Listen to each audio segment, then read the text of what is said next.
कहियो न यारे बेटा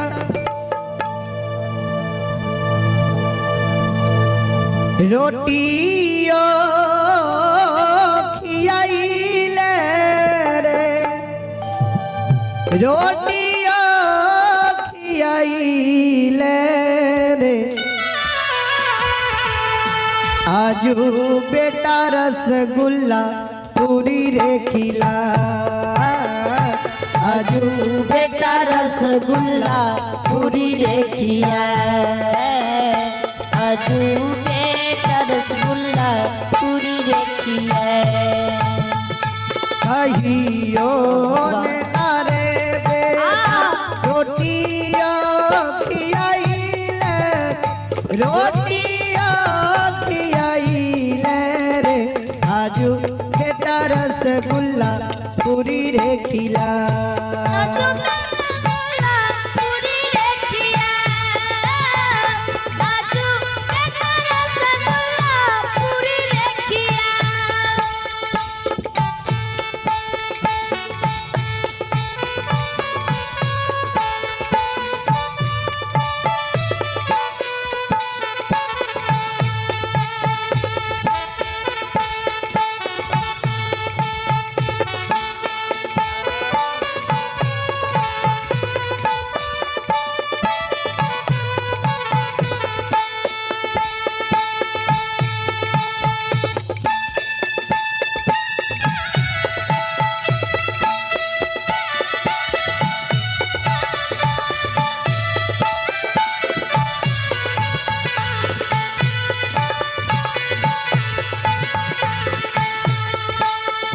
कहियो ने बेटा हमरा कुआं पर नहाइले रे कुआं पर नहाइले रे आजू बेटा गंगा में नहा आजू बेटा गंगा में नहा कहियो ने बेटा हमरा कुआं पर नहाइले रे कुआं पर नहाइले रे आजू बेटा गंगा में नहा आजू बेटा गंगा में नहा आजू बेटा गंगा में नहा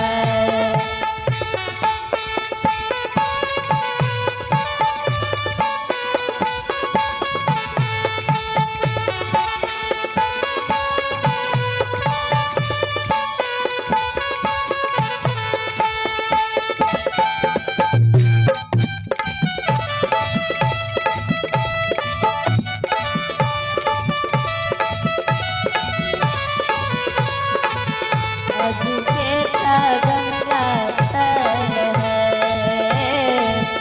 आजू बेटा गंगा में नहा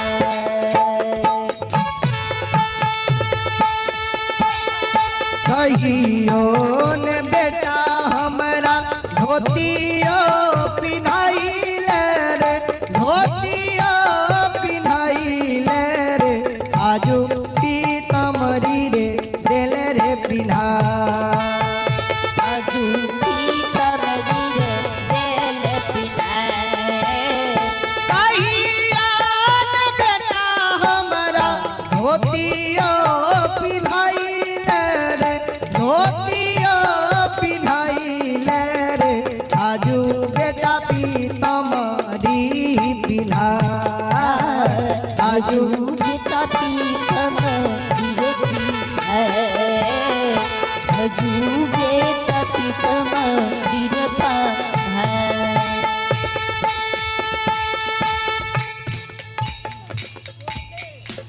आई आप पे बाबा श्री सुखदेव बाबू के ओर से 50 रुपए का आशीर्वाद है। गुरुजनों के चरणों में कोटि कोटि नमन करता हूँ, आशीर्वाद चाहता हूँ। बहुत बहुत धन्यवाद, बहुत बहुत साधुवाद।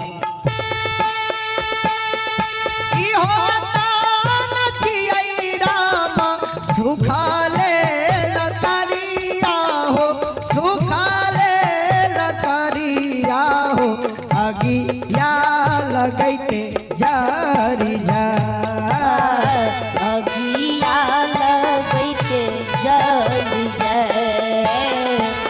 अगिया लगैते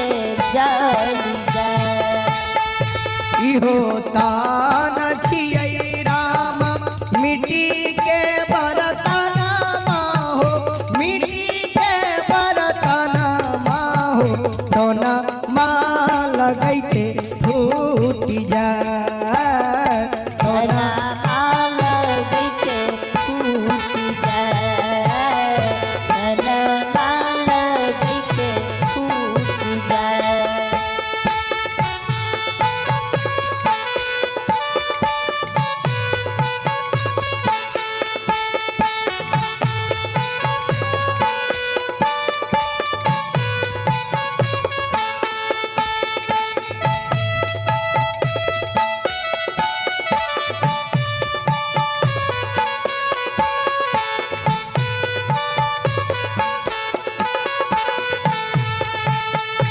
चाहे बा कबीर हो बाबा गैलन सामदानी हो राम गैलन सामदानी हो साधु संत करियो ने विचार साधु संत करियो